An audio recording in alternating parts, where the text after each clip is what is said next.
పిల్లలు దేవుడితో సమానం అంటారు. పిల్లలకి కల్మషాలు, కుట్రలు, కుతంత్రాలు ఏం తెలియదు పాపం. ఇక్కడ ఏముందో వాళ్ళ నోట్లోంచి అదే మాట్లాడతారు.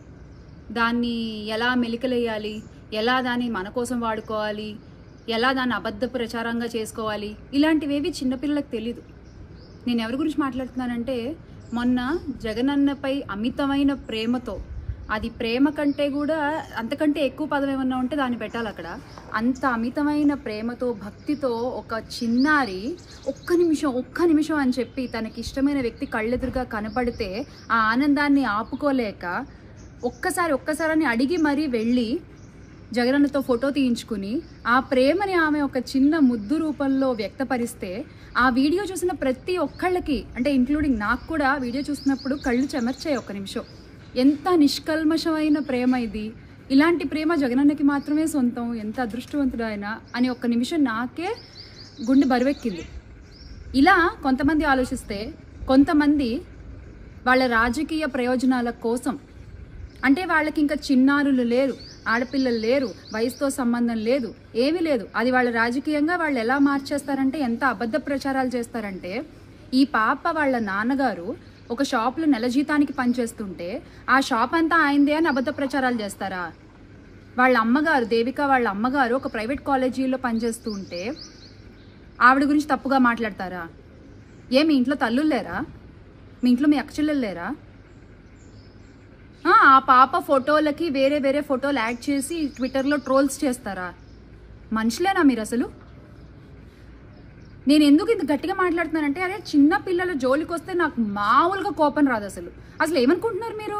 సరే మమ్మల్ని మాట్లాడారు, వదిలేసాం, అందరినీ మాట్లాడుతున్నారు, మీకు ఇష్టం వచ్చినట్టు మాట్లాడుతున్నారు, ఇష్టం వచ్చినట్టు ప్రచారాలు చేసుకుంటున్నారు. ఓకే, చేసుకోండి, మీ ఇష్టం, it's quite common, I understand. కానీ ఒక చిన్న పిల్ల గురించి మాట్లాడేటప్పుడు ఒళ్ళు దగ్గర పెట్టుకుని మాట్లాడాలి. ఏదైనా రేపు ఆ పిల్ల భవిష్యత్తు మీద, ఆ పిల్ల నిర్జీవితం మీద ఏమన్నా అయితే మీరు సమాధానం చెప్తారా దానికి? ఖచ్చితంగా ఇది లీగల్ యాక్షన్ తీసుకోవాలి ఇష్యూ మీద. మా వైఎస్ఆర్ కాంగ్రెస్ పార్టీ అదే దిశగా అడుగులేస్తోంది. ఖచ్చితంగా లీగల్ యాక్షన్ తీసుకుంటాము. ఆ పాప ఎక్కడో దేవీనగర్లో అపార్ట్మెంట్లో రెంట్కుంటుంటే పాపం, ఆ పాపని ఆ అపార్ట్మెంట్ అంతా వీళ్ళదే, వీళ్ళు బాగా డబ్బున్నోళ్ళు, కావాలనే ఆ పాపని అక్కడికి తీసుకొచ్చి స్క్రిప్ట్ రాయించి రెడీ చేశారు. స్క్రిప్ట్ రాసినట్టుందా వీడియో? కళ్ళు కనిపించట్లేదా?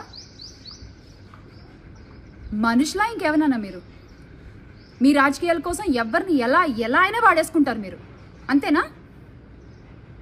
నిజమైన అభిమానం, నిజమైన ప్రేమ, కల్మషము కుట్ర లేని ఒక ప్రేమ అది. ఆ ప్రేమ కావాలంటే అందరికీ దొరకలేదన్న బాధతో, కడుపు మంటతో ఇలాంటివి చేయకండి దయచేసి, ప్లీజ్. జై జగన్. శ్యామలన్న కొత్త ఆవిడ వచ్చిందని ఈ మధ్యన, ఆవిడకు అధికార ప్రతినిధి అంట, ప్రతిదానికి ఆవిడ వచ్చేస్తుంది. ఏంటి అసలు శ్యామల గారిపై మీ పార్టీ ఏంటి అసలు ఏమనుకుంటుంది? ఇప్పుడు రోజా అవుట్డేటెడ్, ఎవరు దేకరు. నాదంటావా? నాది నిరంతర ప్రక్రియ. అన్నకి ఎక్కడ డ్యామేజ్ జరిగినా, అన్నకి ఏదైనా ఇబ్బంది అయితే నేను నా వీడియోల మూలకంగా నేనైతే రాష్ట్ర ప్రజానీకానికి, మా పార్టీలో ఉండేటువంటి కార్యకర్తలకు, నాయకులకు నేనేమో నా మెసేజ్ నేను ఇచ్చానే ఉంటా. అది ఎక్కడ ఫుల్ స్టాప్ పెట్టేది కానీ ఆపేది కానీ ఉండదు. ఇంకా ఎవరో ఒకరు మాట్లాడాలి కదా. అమ్మంట రాంబాబు అంటావు, ఈడు పోలవరం ఎప్పుడు కడతావంటే నాకు తెలియదు, నేను ఎందుకు చెప్పాలి మీకు, నాకు అర్థం కాదు పోలవరం గురించి అన్నటువంటి ఈ మహానుభావుడు. సరే, 5 ఏళ్లకు 2019 నుంచి 24 వరకు చూసినారు అందరు ప్రెస్ మీట్లు, అన్ని కథలు, అన్ని. కొత్త వాళ్ళు ఎవరెవరన్నా కావాలా, కొత్తదనం కోరుకుంటాను పార్టీలో అని యాంకర్ శ్యామలకు కొద్దిగా ఆర్థికంగా కొద్దిగా చూసి ఒక మంచి కారు, ఒక మంచి విల్లా ఇచ్చి ఓకే పెడిగ్రీ వేస్తా ఉంటే మరుగుతా ఉన్నాయి. పెడిగ్రీ కూడా ఉంది ఇప్పుడు కూడా. ప్రెస్ మీట్ పెట్టాలంటే పెడిగ్రీ ఇవ్వాలి కదా. ఓకే, అది ప్రెస్ మీట్ ఉంటే అమెరికా మీద వెళ్ళొచ్చినప్పుడు హ్యాపీగా వెళ్ళి వచ్చేసినట్టుంది. అమెరికాకి వెళ్ళినప్పుడు ఏదో ఆరోపణలు వచ్చినాయి కానీ బాగానే ఉన్నట్టుంది. ఇప్పుడు బాగానే ఉన్నారు. మరి ఎప్పుడైనా అమెరికా ట్రంప్ వచ్చాడు కొత్తగా, మరి వెళ్తారో లేదో చూడాలి, ఇప్పుడు చూద్దాం. ఇక పేరు నాని కూడా ఉన్నాడండి, అతను కూడా వచ్చేస్తున్నాడు. అత్తమాన సింహరాజు వచ్చాడు, ఎందుకు రాడు? ఇప్పుడు మా పార్టీలో లబ్ధి పొందిన వాళ్ళందరూ వచ్చేదే మాస్టర్ గారు, మంత్రులుగా చేసినారు వాళ్ళు, ఏ ఊరికేయలే కదా. మరి ఇప్పుడు మరిగేదానికి అన్న అధికారం ఉన్నప్పుడు డబ్బులు అయితే సంపాదించుకున్నారు కదా. మరి డబ్బులు సంపాదించుకున్నప్పుడు ఈ రోజు అన్నకి ఇబ్బంది అయితే ఎందుకు వచ్చి మాట్లాడరు బయటికి? ఖచ్చితంగా వస్తారయ్యా. అంటే నేను అనుకున్నాను టికెట్ ఇవ్వలేదు, పోటీ చేయలేదు. పోటీ వాళ్ళ కొడుకే కిట్టికి ఏమన్నాడు ఆయనే. ఉమ్, వాడేదో పాపం ఇన్స్టాగ్రామ్ లో రీల్స్ చేసుకుంటా ఉన్నాడు. ఉమ్, వాడికి టికెట్ ఇప్పించి వాడిని ఊరికే నాశనం చేశారు. ఉమ్, వాడేదో బ్రహ్మాండంగా రీల్స్ చేసుకుంటా ఏదో ఎంజాయ్ చేస్తా ఉన్నాడు. ఉమ్. వాడిని రాజకీయ నాయకుడిగా తెలంగాణ సొక్కాలు కుట్టించేచ్చే ఆ, అట్టే ఉంటది బతుకు. ఓకే. నేను అనుకున్నాను ఇంకా టికెట్ ఇవ్వలేదు కాబట్టి ఇంకా రాడు, ఇంకా ప్రెస్ టికెట్ ఇవ్వలేదు కాదయ్యా, ఆ, నా కొడుక్కి టికెట్ నాకు వద్దు అని అదే. చెప్పినాడు. ఉమ్, అంటే ఇప్పుడు పేరు నాని అనేవాడు వాడ మచిలీపట్నంలో పోటీ చేసి ఖచ్చితంగా ఓడదొప్పుతారు. ఉమ్, ఇప్పుడేదో మంత్రిగా చేశాను, ఎమ్మెల్యేగా చేసినాను, ఇంతటితో ఉమ్, నా రాజకీయ సన్యాసం తీసుకుంటే ఉమ్, లాస్ట్ రోజుల్లో మంత్రిగా చేసినాను అనేటువంటి పేరన్నా నిలబడతాది అనేటువంటి ఒక లక్ష్యంతో ఉమ్. వాళ్ళ కొడుకుని పెట్టినాడు. ఎట్టా మింగుతాడు బయట అని చెప్పి తెలుసు, తెలుసు ఓడిపోతాడని తెలుసు. ఓటికి 200% తెలుసు. ఆ, మరి నాకెందుకు ఈ బ్యాడ్ నేమ్, నా కొడుకు వచ్చే పిల్లోడు కదా అనిలే అన్నింటి ఉంటుందని అట్టదోశాడు. అది చూసాడు. ఆ. అమ్మో, చాలా ఇంటెలిజెంట్. మన అసలు తెలిసేట్లా అంత పేరు నానికి అన్ని ఉన్నాయని నాకు తెలియదు. ఈ మధ్య నేర్చుకున్నాడు. మన ఆయన ఇంకా కొడాలి నాని ఏంటి, ఎవరో 1-2 కేసులు పెట్టారు, పెద్దగా ఏమి లేదు కేసులు.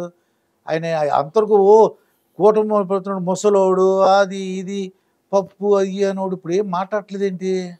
ఏం మాట్లాడటం లేదు అంటే, మాట్లాడితే ఆ, ఎరక మింగుతారు, ఊరికేగడ కాదు. ఎరగా ఊరికేగడ కాదు. అదే గుడివాడలో ఏమన్నాడు, పకోడీలు వచ్చారు తిరుగుతారు, వాళ్ళని గిడితే తిరిగిన వాళ్ళంతా ఎలక్షన్ కౌంటింగ్ రోజు 2వ రౌండ్ 3వ రౌండ్ అవుతుంది అవగానే ఒక్కొక్కడు దారుకుంటాడు. ఇంకా ఫ్లైట్ హైదరాబాద్ ఫ్లైట్ 2 గంటలు ఉన్నదనంగా గన్నవరం ఎయిర్పోర్ట్ పోతారు. ఆడేదో భోజనాలు గిజనాలు చేసుకొని ఫ్లైట్ ఎక్కి వాళ్ళ దారి వాళ్ళు పోతారు. వాడు బడిగా తిరిగిన వాళ్ళందరూ అనాథలు అవుతారు అన్నాడు గతంలో. ఇప్పుడు కొడాలి నాని బడికి తిరిగిన వాళ్ళందరూ అనాథలు అయినారు. వాళ్ళందరూ అనాథలు అయినారు. ఏం చేస్తాం అంటే ఎవరా చూడు, ఇప్పుడు ఆకాశం వైపు మనం ఏదన్నా ఊసాం అనుకోండి, మనమే పడుతుంది. అదే జరిగిందట. అలా జరిగింది మాట. అంటే మన నోటితో వచ్చిన మాటలు మళ్ళీ ఆళ్ళకే తగిలేసి. అంతే కదా. ఇంకా RRR అని ఒక ఆయన ఉన్నాడు, తెలుసు తెలుసు నాకు. మరి జగన్ అన్నమో ఉన్నప్పుడు అంతా వెళ్ళి ఢిల్లీలో కూర్చున్నాడు, ఇప్పుడు డిప్యూటీ స్పీకర్ అయిపోయాడు. ఈయన అసెంబ్లీకి వెళ్ళటం మానేశాడు మా జగన్ అన్న. పాడు పాడు అయ్యో. ఇటు అయిన పాతుడు దిక్క, ఈయన రఘురామకృష్ణరాజు డిప్యూటీ స్పీకర్ దిక్క. రాజుగారికి జగన్ అన్న హోగన పడితే ఇంకా యుద్ధమే, రక్తపాతాలు జరుగుతాయి. రక్తపాతాలే. అమ్మో. రాజుగారు మాటలతోనే శవల్లోంచి రక్తాలు వచ్చాడు. నాకు తెలుసు, పర్సనల్ గా కూడా రాజుగారు నాకు బాగా తెలుసు. మా పార్టీలో ఉండేవాడే కదా. నాది మనస్తత్వం ఒకటే, ఆయనది ఒకటే.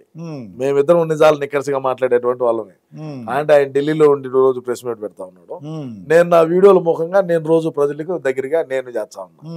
రాజుగారు ఖచ్చితంగా, నేను అప్పుడే చెప్పిన రాజుగారికి, నేను TV5 డిబేట్ లో కూర్చొని ఎన్నికల సమయం రోజు, రాజుగారు మీరు స్పీకర్ అవుతారు, నేను ఆ రోజు చెప్పిన. ఈ రోజు జ్యోతిష్యం అప్పుడే చెప్పేశారు. నేను ఆ రోజు చెప్పిన, రాజుగారు మీరు స్పీకర్ అవుతారు, మా అన్న అసెంబ్లీకి వస్తే కొద్దిగా మైకు ఒకరోజు దగ్గర పెట్టండి, ఎందుకంటే మా ఆయన ఉండేది కొద్దిగా పుట్టిగా ఉంటాడు, ఆ హీల్స్ వేసుకున్నప్పటికీ కూడా కొద్దిగా ఇదిగా ఉంటది, మీరు ఒకరోజు జాగ్రత్తగా చూసుకోండి, మీరు దుర్భాషలాడి మీరు అన్నను భయపెట్టే ప్రక్రియలు అయితే చేయొద్దు అని చెప్పి నేను ఆ రోజు చెప్పిన.